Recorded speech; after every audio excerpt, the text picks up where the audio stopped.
Philodendron people, how are you guys doing today? If you're new around here, my name's Ashley and I'm a soil scientist. On this channel, I like to take that science and apply it to all things plants. And in today's video, we're doing a repot with me. So I'm going to be repotting some imports I had last year.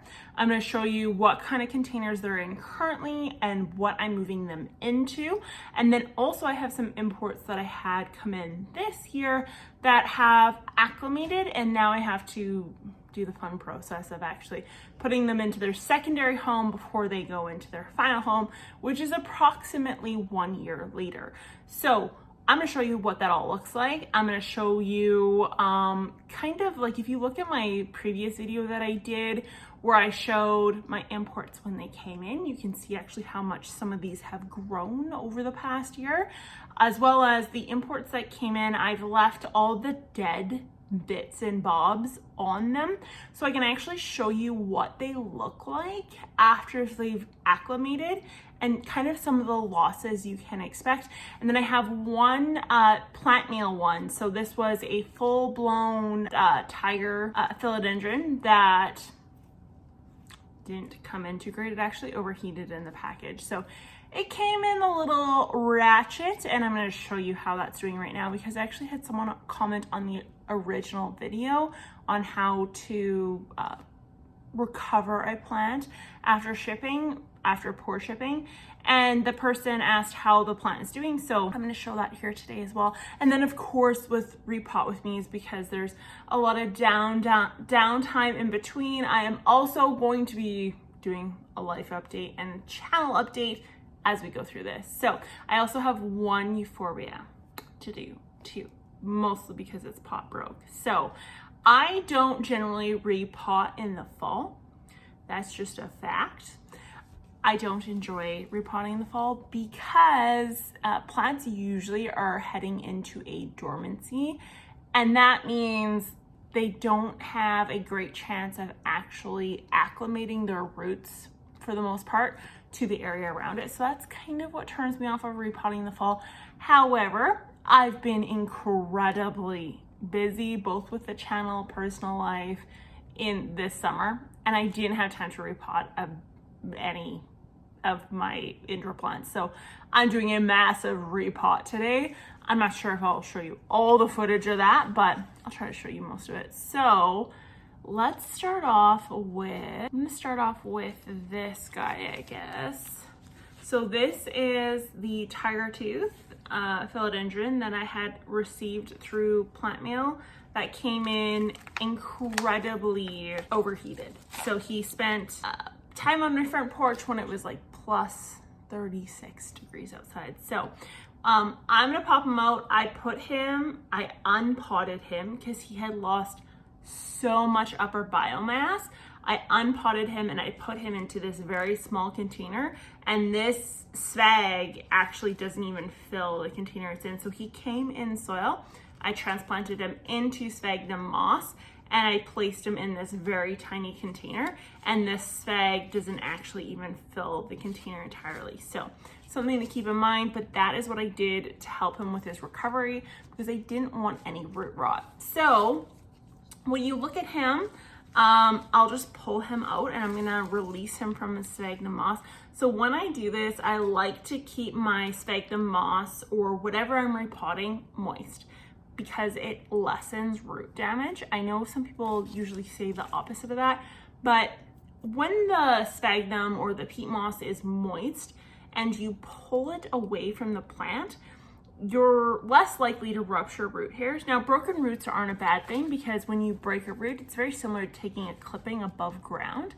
And what ends up happening is you just end up with a Medusa's head. So you just get two extras root biomass wise. So I'm not going to pull a ton of sphagnum moss away from this guy because I don't want to damage the roots, and I won't do this with any of mine, but I'm gonna pull a little bit away before putting him into regular old potting soil. So like I said, I like to do this when it's moist because there's less root breakage. But the background story for him is I ordered him off of Etsy because I wanted to do a video on plants that come in through the mail and how to get them to adjust to your home if they've just come from across country rather than through maybe an import or something of that nature. And he came in very sad. So he was out on my front porch while I was at work in very hot sun. So my front yard is very warm, to say the least. And so he sat there. So by the time I got home, there wasn't much viable plant left, and I actually lost a huge majority of this plant, but I was able to get him to bounce back slightly, and this is what I've left with.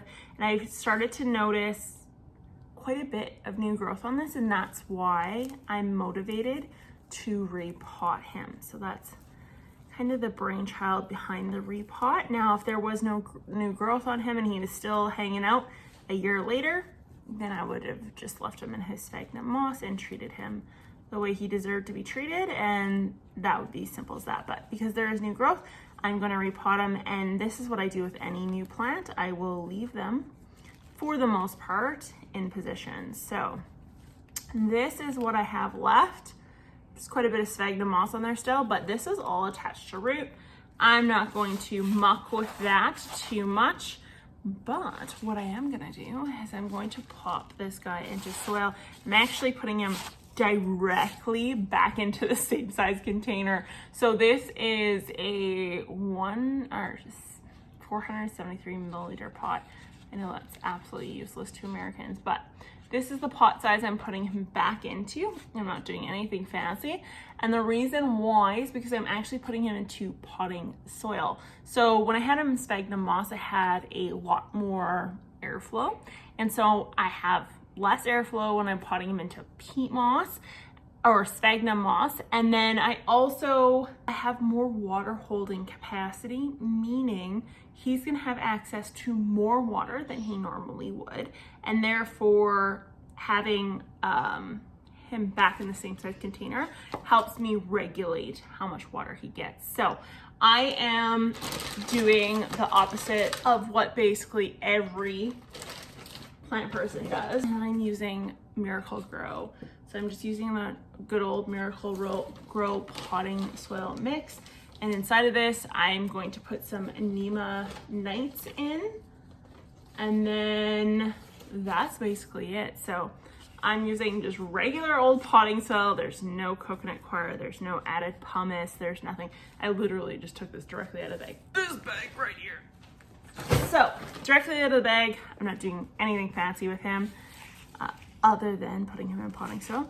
So I'm gonna put some Nemanites on this guy as well once I'm completed, but for the most part, I'm putting him in pretty heavy peat moss. And so this may scare some people, and that's okay. If you're not comfortable with this dense of a potting soil, don't do it. I am comfortable with it because I just regulate how much the plant gets. And so what I will do is I will watch my watering, and I will ensure that I don't overwater, and I will water less. And it's not uncommon for me when I'm determining whether or not it's time to water, when I have it in a really heavy peat like this, I will typically pop it out of the container and actually check the bottom and the sides of the plant. So I will just simply take it out like you would if you were gardening. And yeah, that's how I kind of put it in.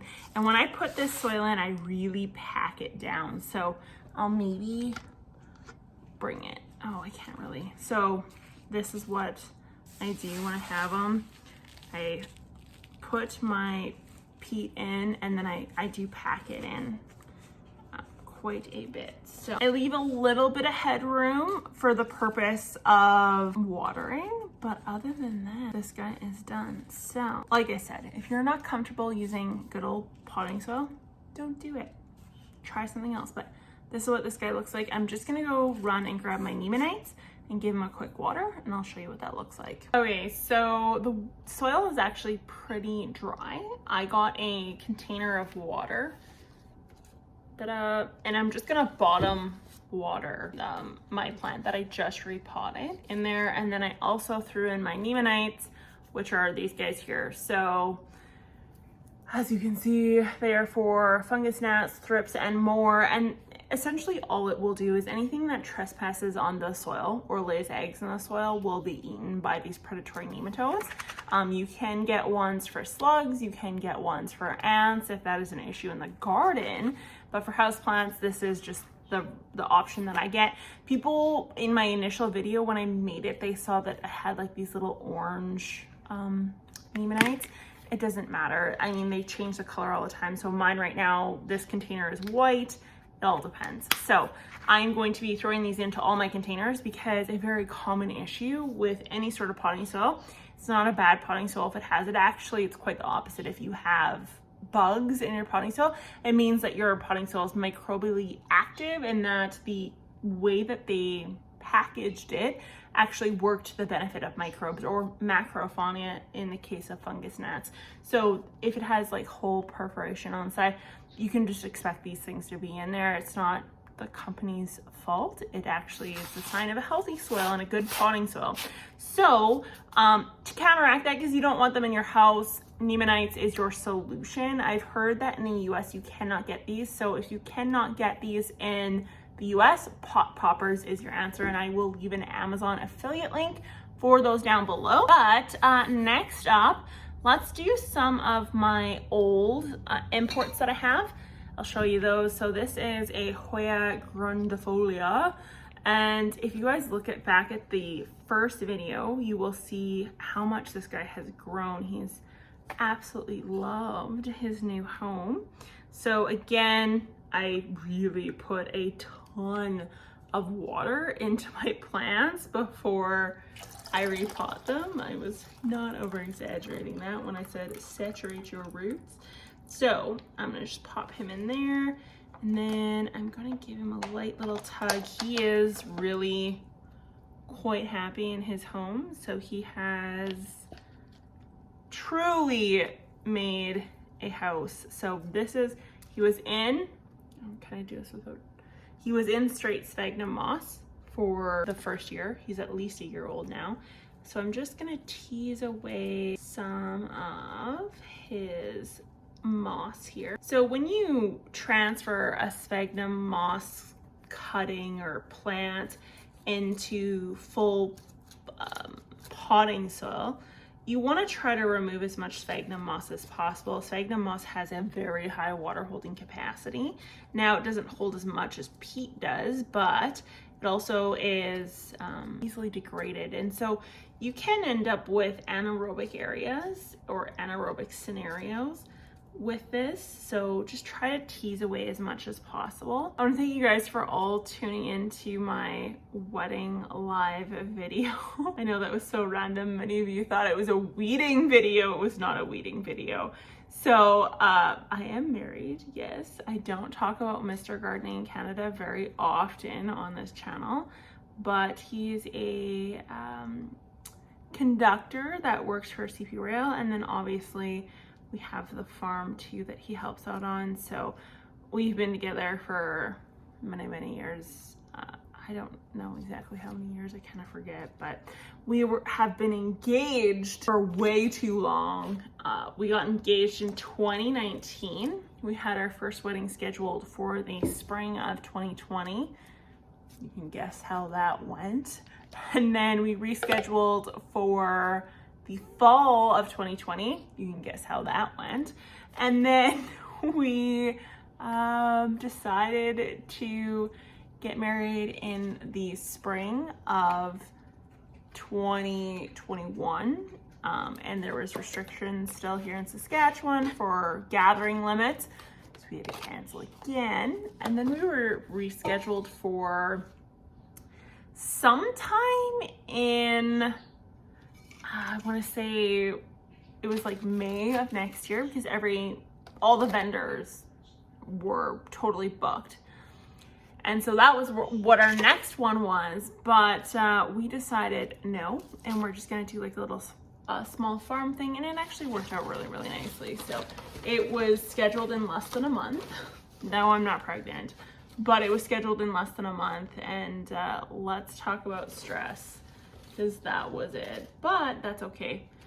It's done now. It's over with, so that's good. Okay, so this is what he has for a little tiny root ball here, considering the size of him, but he's very happy, very healthy. He's actually got a new runner. He's setting off here, so he doesn't have huge runners. Like, I have a Wilbur Graves that I'm gonna show you a little bit later. He's got serious runners. This guy's not too bad when it comes to runners. It's they're relatively okay. I do have some cupping on him, which makes me think like this was what I would consider cupping here.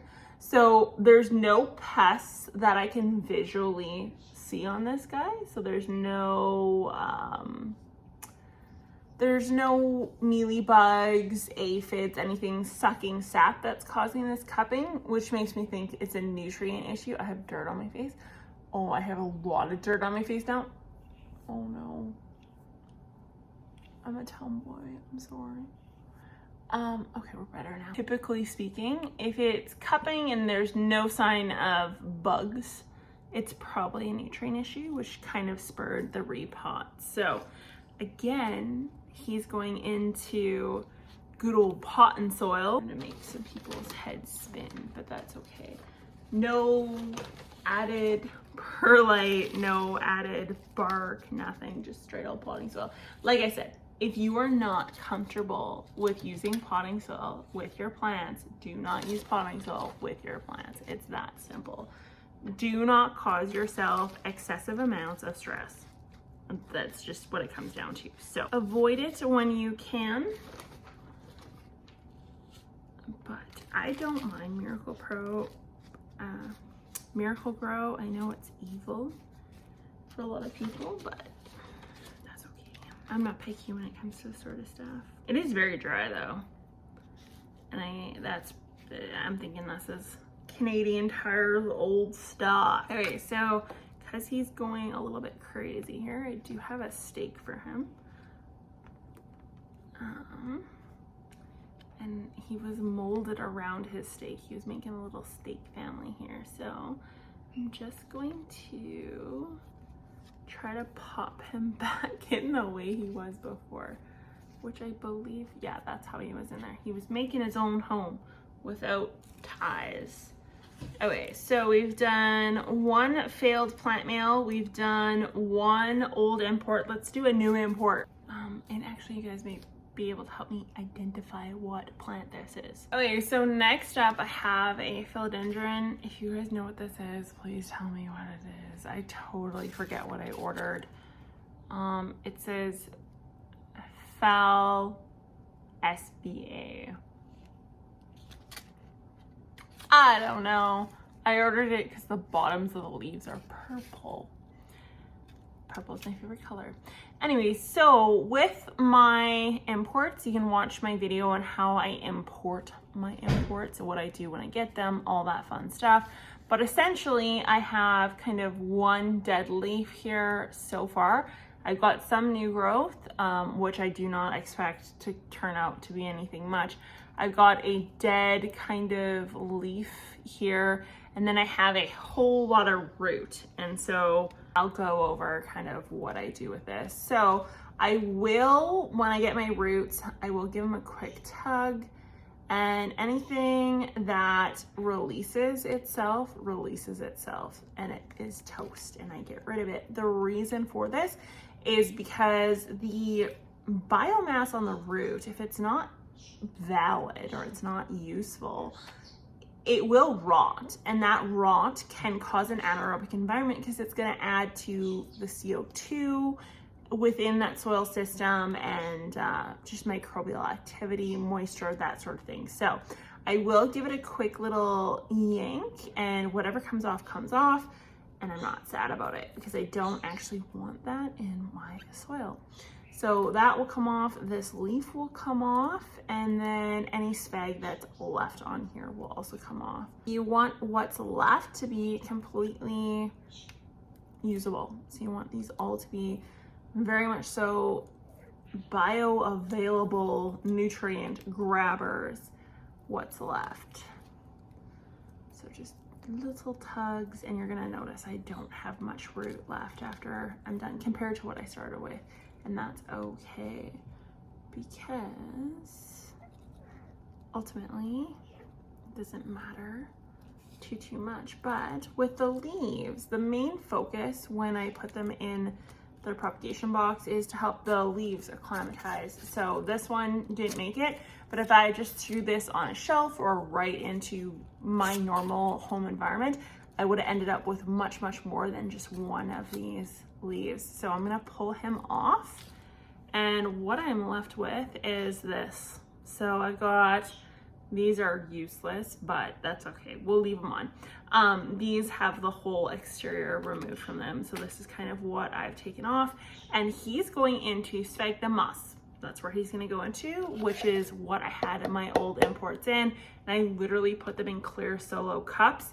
Now, I have a theory when it comes to propagating in clear cups, because the roots from here are meristematic stem cell tissue. They're undifferentiated stem cell tissue, meaning that they will determine their life, whether or not they're going to be a stem or they're going to be a root, based on the elements presented to them. And so when you have them in clear cups, I have a theory that the nodes exposed to light could cause both leaves or roots, depending on how much moisture or substrate that area or that node is exposed to. Meaning, if you choose to go this route, I would try to get it covered in sphagnum moss and high moisture as much as possible to help reduce the potential of a leaf springing up rather than a root. And I'll kind of show you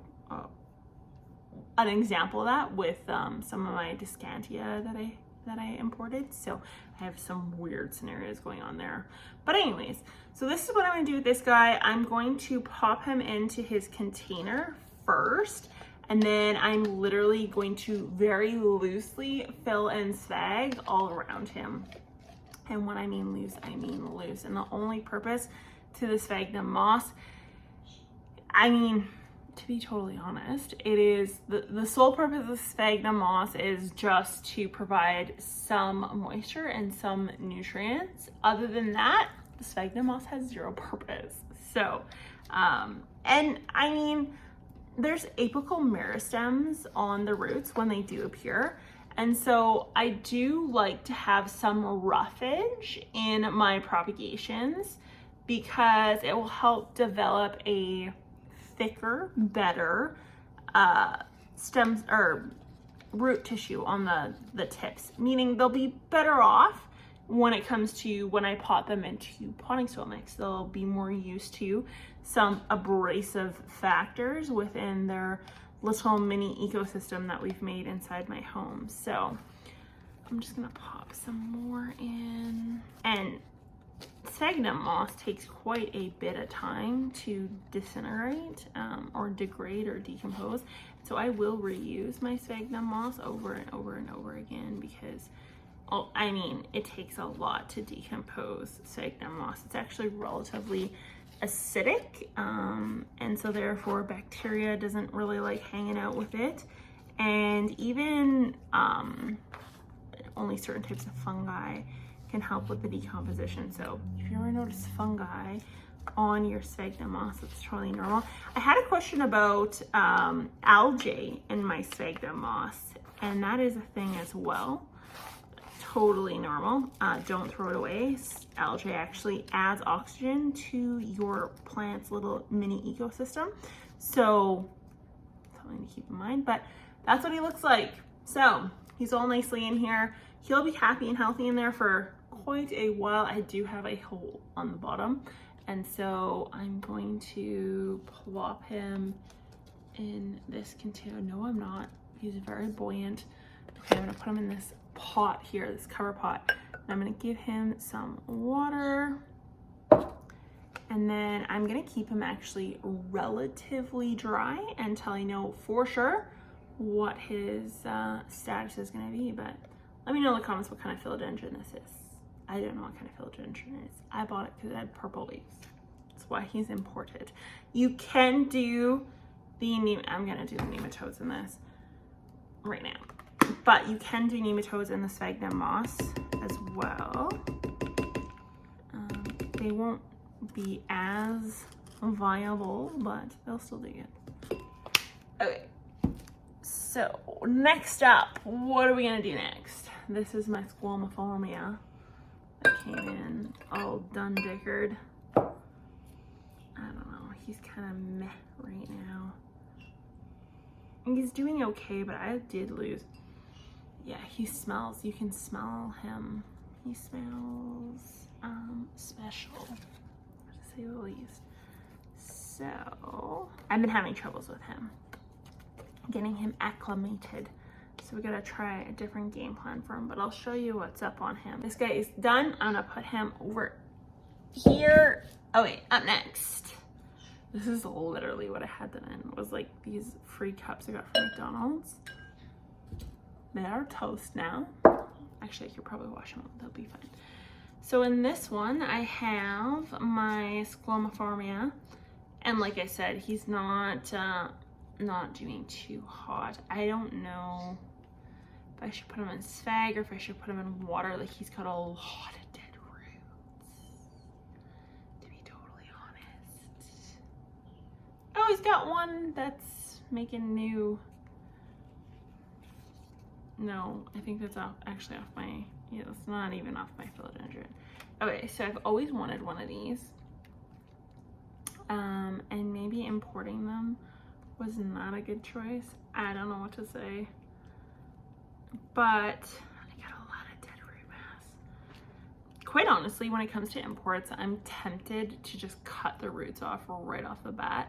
I know they give you hope and you think to yourself like, oh no, my plant will be fine. They always tend to die and they get stanky. And when they get stanky, that's a sign that you have a very anaerobic environment, and maybe not necessarily due to lack of airflow. It could be solely due to the fact that you have a lot of decomposing organic material in your system, which would all be a result of this plant. So Mr. Squirmy isn't very happy, but I've always wanted hairy legs in my life. So yeah, he's got issues. I think this is from my grow light. Personally, that streaking, this is just damage from plant mail. He was just folded over there. Yeah, I've got like some new growth here. I'm not expecting much out of that. I have one new leaf that has unfurled, but I was expecting him to acclimate better than what he has, and he really hasn't. So I'm gonna put him in Sphagnum as well, back into a solo cup too. So let's find and import that. I'm just gonna pop him in water here. Also, the water that I have my plants in is lukewarm. Lukewarm water. It's not cold. It is not room temperature. It is lukewarm. Sun warmed is kind of a really great way of describing the scenario. Okay, I have a Monstera Peru that desperately needs a life here. So, I should show you my Wilbur Graves. He's gone absolutely insane, to say the least. So this is my Monstera Peru. Like I said, he's got issues. This was all the initial import here. Obviously lost his import leaves, and now I've got this little nugget at the end. But he was actively growing there for a while. Now I'm going to cut him, most likely. In the spring, I'm not going to cut him right now, though, because I feel like he's going to not be a fan of that. And I just honestly don't have time to care for cutting at this point. So this is his root mass. He was in Leca, not in Sphagnum Moss. So Leca is what he was in. And let's put him in some potting soil. So when I go from Leca to potting soil, I go down a cup size. So I'm gonna go to this size pot. I was at this size solo cup. he's going to this size pot. He's going down in stature. So the reason for that is because I find it much more easier to help with the watering scenario and the adjustment. So I end up with less die-off, less sickness when I do it this way. So, and he's gonna be really stressed out because I actually am going to be potting a majority of this stem also in this soil. And so that means I've got leaves that are gonna be upside down because I have to twirl it into its pot. So he's not gonna be too impressed with me, but that's okay. He shall live. These Monstera Perus are actually pretty darn hardy har, so that's good. Okay, he's in there. Give him some Nemanites as well. Da, da, da, da. I don't put much in. I literally just put like that much in. And then he's gonna get plopped into the water. It actually worked out perfectly because Mr. Squirmy is gonna go into Leca now, which I'm confident in the Leca scenario. So when I put my Squirmiformias into here, I'm going to put the roots at the bottom, and then I'm going to have it so that this last leaf, this is the bottom leaf, the oldest leaf, is slightly inside of the container. So that's how I'm going to plant him in there. I'm just going to dump in the Leca around him. So this is a Leca Sphagnum Moss mix, just to help with some moisture retention. My Monstera Peru, because I don't do full hydroponic with this, I should preface that. I water this normally. And so when I do a Leca Sphagnum Moss hybrid soil, it forces me to look at that plant literally every 2 days. Because I don't have enough moisture retention in there. I do not fill this cup with water. I do not. I literally water every 2 days. So I'm relying on the Sphagnum Moss to provide enough moisture, I guess you could say, for the 2 days between. But other than that, it's up to me to keep my eye on this. So if you are busy, do not do this. This is solely for people who need to be threatened in order to take care of their plants properly. So this guy is all potted up. You can see some Leca, some Sphagnum Moss, some roots on the outside in there. And I will give him a little bit of water and he should be good to go. There is a hole on the bottom, so I'll have to get this guy. We'll do Kid. So he's gonna go in here. We'll see how he does. Okay, so this is my Wilbur Graves on steroids. He is an import. He's the same. He came with the same batch of imports from last year too. He's in Sphagnum Moss. He loves his life. Currently, I've seen signs of aphids on him, so I'm going to be getting some predatory mites to take care of those. I'll do a video on how I use them and stuff once they do come in, but as you can see, he's got a ton of runners. He's literally hucking on my grundifolia, but he's got a good life. He's happy, he's healthy. However, he's in Sphagnum Moss inside of this container, a solo cup, so I want to pot him up and make him a bit happier. Now, as many of you know, this very well could backfire and just like literally ruin my idea of a good idea. So whenever you repot, you do take the risk of adjusting the environment the plant is in too much and ultimately upsetting your plant, which may result in leaf loss or whatever. So we'll see how this goes. This potting soil is almost hydrophobic. That's how dried out it is. I should have pre-moistened it. Oh well, that's okay. So he has this original tag attached to his original cutting and it's like literally buried inside. Okay, so he's got a ton of root. What am I gonna do with you? What am I going to do with you? Okay, let's think, Ashley. So he's got roots here all over. There's not going to be any such thing as loosening the soil off of him. What do I do? Okay, I'm gonna put him in his new pot, and I'm going to fill around the areas with a light amount of potting soil. So I'm going from solo cup to this, which I would say is 2 sizes, maybe too big, but that's okay. So I'm going to, I'm gonna fill in soil around his edges. You can't even see it, but around the edges is where I'm going to put, I'm not gonna tease off any of this sphagnum moss. He's way too tied up in there. I don't want that stress on him. He's much too beautiful for that. I wouldn't want to give him wrinkles or stress. Okay, we're just gonna dust this around the sides.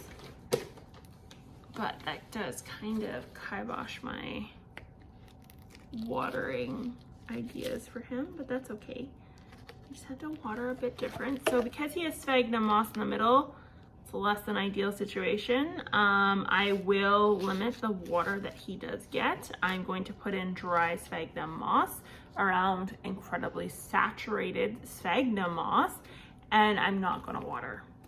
I'm not gonna water until I need to. Till I know that my sphagnum moss and my peat moss have kind of met an equilibrium between each other. So I'm thinking probably about 2 weeks before I give him any sort of a water, in hopes of the sphagnum moss kind of taking up majority of the moisture that's in the sphagnum moss around it. I knew he was root bound, or not root bound, that's the wrong word. I knew he had lots of roots based on like what I had seen through the container. I did not realize it was that much though. That is wild. Okay, so that's what this guy looks like. And now I gotta, oh my God, he's caught on this guy again. He's gone crazy. He's crazy. Oh my gosh. I have a scindapsus now. This is an import that hates its life. What do I do with him? He really doesn't have much root on him. Maybe this guy's gonna go back into a Coca-Cola container all by his lonesome until he can figure out his life a bit more, I think. So we're gonna water prop him for a little bit longer. Water propagation him for a bit, for a hot minute. And then what else do we have to repot? I have my busted ass Euphorbia. Let's do him. My dog's knocked him over. Okay, so he actually needs a bigger container too. For being totally honest, I underpotted him. So I'm gonna put him in one of these plastic, hard plastic. I really like these pots. You can buy them off Amazon actually, but I really do enjoy them. So he wasn't in too small of a pot before. He was in an adequately sized pot. However, my dogs decided it was fun to play with plant pots one day, and now here we are. However, I did notice I was getting bored with watering him as often as I was, so I'm gonna put him in a bit larger size container. And I know some people are probably cringing about this, but that's okay. Euphorbia I find very easy to keep. This is a variegated, oh no, this isn't a this is a prickly pear. This is a variegated prickly pear. What am I even talking about? This is a variegated prickly pear. Anyways, I find them relatively easy to care for, and I find that they actually don't mind a bit of excess water, in my opinion.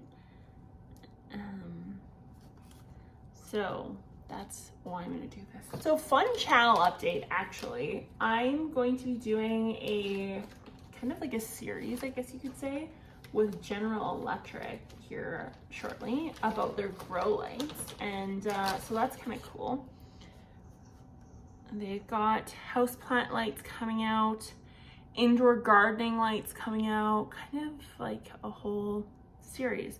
So they're doing like foliage lights, like for foliage growing, and then they're doing more sophisticated forms of lighting for fruiting and that sort of thing. So yeah, it's kind of cool. I'm excited for it, I'm not gonna lie.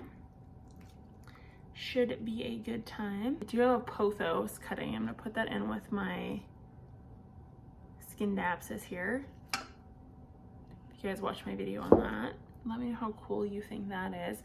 Okay, what do I have left? My back is starting to hurt. Ever since my car accident, I like literally can't sit or do anything for prolonged periods of time without pain. Dum, dum, dum, dum. Am I done? Anyways, I want to thank you guys so much for watching my repot with me. If you guys enjoyed this video, be sure to give it a thumbs up. Let me know in the comments down below if you repot in the fall or whether or not you're anti-repot in the fall. Generally, I don't like to, but life's been busy, so it is what it is. I want to thank you guys so much for watching, and I will talk to you guys next time. Bye!